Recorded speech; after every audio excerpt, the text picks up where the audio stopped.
నిమ్స్ హాస్పిటల్లో చికిత్స పొందుతున్న నాగర్ కర్నూలు జిల్లాకు చెందిన చెంచు మహిళ ఈశ్వరమ్మను పరామర్శించారు మంత్రి సీతక్క.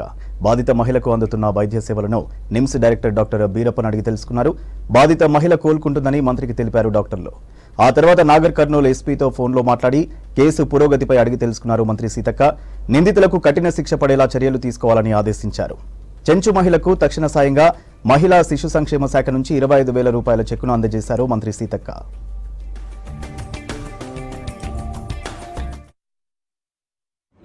గవర్నమెంట్ రికార్డ్స్ ప్రకారం ఈ భూములు పంచబడ్డ భూములు అది ప్రభుత్వం అఫీషియల్ గా పంచిన భూములు వాళ్ళకి ఆల్రెడీ ఆ భూ యజమానులకు డబ్బులు కూడా ఇవ్వడం జరిగింది. ఇప్పుడు ఆ భూమి కోసము ఒకరిద్దరు కుటుంబాలు కూడా కన్నేసి, ఎందుకంటే కొల్లాపూర్కు దగ్గరగా ఉంటుంది కాబట్టి మరి ఆ ఆ భూముల యొక్క విలువ పెరిగింది కాబట్టి ఆ భూములను స్వాధీనం చేసుకోవాలని వీళ్ళ యొక్క అమాయకత్వాన్ని పేదరికాన్ని ఆసరా చేసుకుని భయభ్రాంతులకు గురి చేయాలన్నటువంటి కుట్రతోటి ఆ దౌర్జన్యంగా అత్యంత ఒక ఫ్యూడల్ భావజాలంతో కూడినటువంటి మెంటాలిటీతో చేసినటువంటి ఘటన. దీన్ని తీవ్రంగా ఖండిస్తా ఉన్నాం. మేము కూడా ఇప్పటికే ఆ నిందితులు ఎవరైతే ఉన్నారో మరి అటెంప్ట్ మర్డర్ కానీ అదేవిధంగా SC ST కేసు కానీ ఇవి కూడా పెట్టడం జరిగింది.